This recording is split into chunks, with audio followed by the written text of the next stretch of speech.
Perkembangan terkini kita akan langsung tanyakan pada jurnalis Kompas TV Niputu Trisnanda yang saat ini sudah ada di TKP di Jagakarsa, Jakarta Selatan. Putu, sudah ada 5 orang saksi yang diperiksa polisi, jadi apakah sudah diketahui motif pembunuhan terhadap 4 anak ini? Selamat siang, Paskalis dan juga saudara. Sampai dengan saat ini memang motif atau penyebab asal muasal dari peristiwa yang terjadi di Jagakarsa, Jakarta Selatan ini memang belum diketahui secara pasti dan juga belum dirilis secara resmi oleh pihak penyidik, baik itu dari Polsek Jagakarsa ataupun juga dari Polres Jakarta Selatan. Karena sampai dengan saat ini yang terbaru adalah proses penyelidikan ini sudah naik ke taraf penyidikan, artinya ada dugaan tindak pidana meskipun sampai dengan saat ini belum ditetapkan tersangka, tetapi sudah ada terduga pelaku.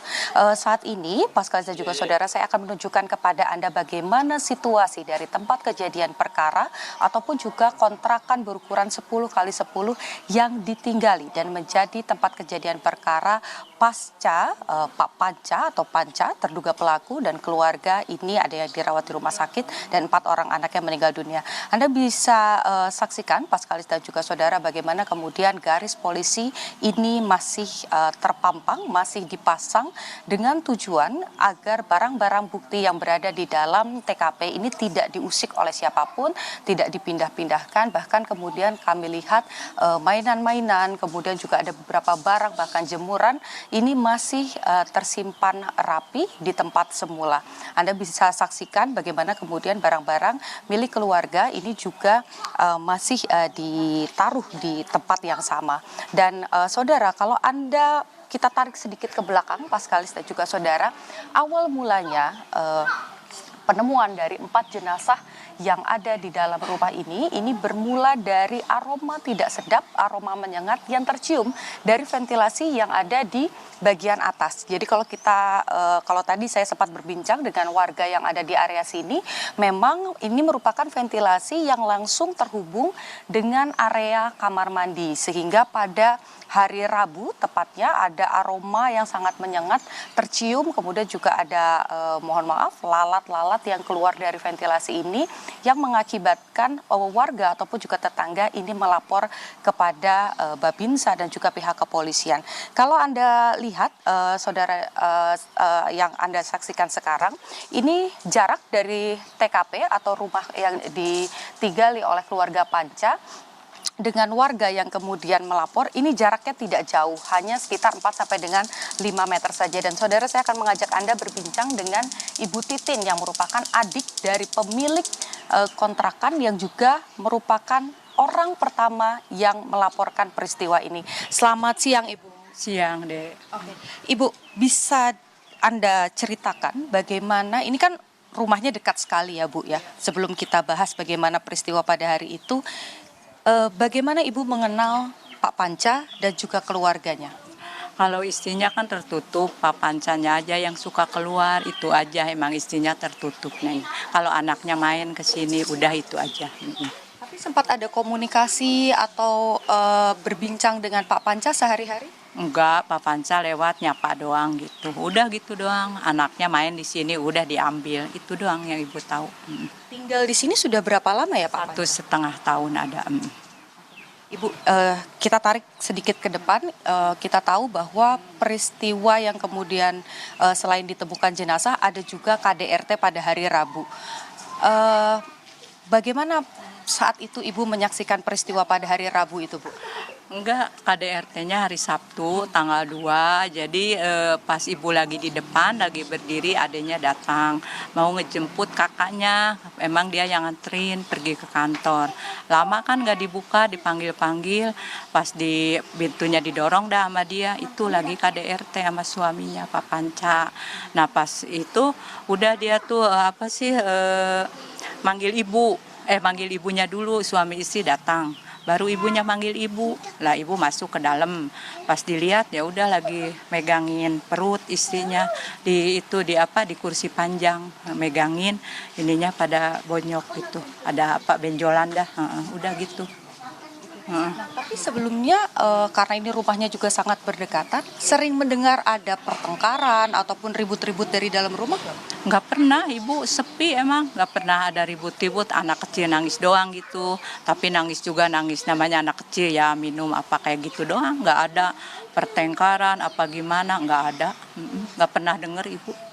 Nah, setelah peristiwa KDRT di hari Sabtu, ibunya kan dibawa ke rumah sakit. Nah, anak-anak itu tinggal bersama Pak Panca. Iya, anak-anak tinggal bersama Pak Panca, tapi nggak ada gimana-gimana, emang dia deket sama papahnya tuh anak-anak gitu.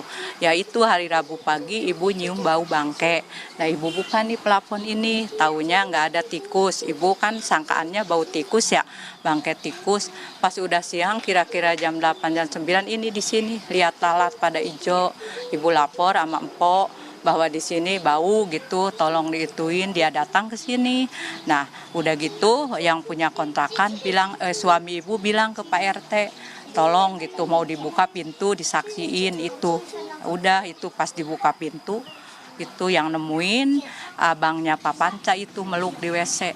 Yang nemuin abangnya, terus yang nemuin itu mayat anak-anak, adeknya, istrinya itu. Nah, Bu, betul ada masalah ekonomi ya keluarga Pak Panca ini sampai menunggak kontrakan? Iya, itu faktor ekonomi ya, Neng. Kontrakan nunggak 4 bulan, mau 5 bulan ini gitu. Jadi Ya. bisa diceritakan Ibu menunggaknya sudah 4 bulan. Kalau yang Ibu tahu baik Pak Panca dan istri ini bekerja apa ya, Bu? Istrinya katanya kantoran, ditanya, tapi ibu nggak tahu kantornya di mana gitu, nggak ngerti gitu doang sih kantoran gitu. Kalau suaminya memang nganggur, dari pindah ke sini udah nganggur, Neng. Baru seminggu nyupir taksi tuh, ya itu doang. Terima kasih banyak Ibu penjelasannya untuk penonton Kompas TV.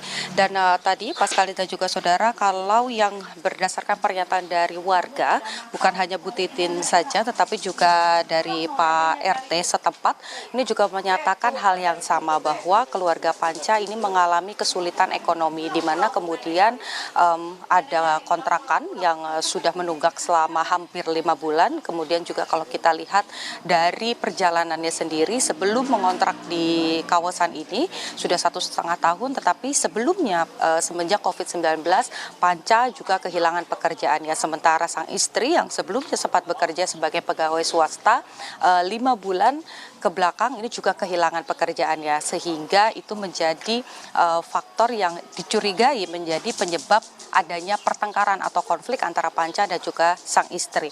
Tetapi lagi-lagi Pas Kalis dan juga Saudara, ini semua masih dugaan karena proses penyidikan masih berlangsung, di mana meskipun ada 5 orang saksi yang kemudian dimintai keterangan baik dari pihak keluarga, kemudian juga ada dari warga setempat yang dimintai keterangan oleh penyidik dari Polsek Jagakarsa dan Polres Jakarta Selatan, masih ada 2 keterangan kunci yang dinanti, yakni pertama tentu saja dari sang istri berinisial D dan juga dari Panca sendiri yang sampai dengan saat ini masih menjalani proses perawatan, di mana ada luka tusuk dan juga sayat baik itu di pergelangan tangan, kaki dan juga di area perut, sehingga belum bisa dimintai keterangan. Kemudian juga hasil dari laboratorium dari forensik Mabes Polri ini juga masih dinanti. Ada 2 tes yang masih dinanti, ini tes DNA, kemudian juga tes toksikologi. Jadi apakah kemudian ada racun yang digunakan ataupun juga hal-hal lain yang mencurigakan ada di dalam tubuh korban, ini juga masih ditelaah. Jadi nanti setelah hasil laboratorium, kemudian pemeriksaan saksi-saksi dan olah TKP lanjutan ini sudah dilakukan secara menyeluruh, baru nanti pihak kepolisian bisa menentukan apakah terduga pelaku Panca ini akan beralih statusnya menjadi tersangka. Pas Kali, satu hal lagi yang perlu Anda ketahui dalam kasus ini sendiri, ada 2 laporan. Yang pertama terkait dengan adanya dugaan pembunuhan, yakni yang mengakibatkan 4 orang anak meninggal dunia, dan satu lagi terkait dengan KDRT. Kalau di kasus yang 4 orang anak korbannya ini sudah naik ke tahap penyidikan, tetapi di kasus KDRT ini masih dalam tahap penyelidikan karena lagi-lagi pernyataan dari korban yakni D belum bisa kantongi oleh penyidik. Jadi prosesnya masih terus berjalan. Kita nantikan apakah nanti ada hal baru yang ditemukan, apakah hasil dari laboratorium forensik ini juga bisa menambah terang benderang apa yang terjadi di Jagakarsa, Jakarta Selatan. Paskalis. Putu Trisnanda, terima kasih laporan Anda langsung dari TKP di Jagakarsa, Jakarta Selatan.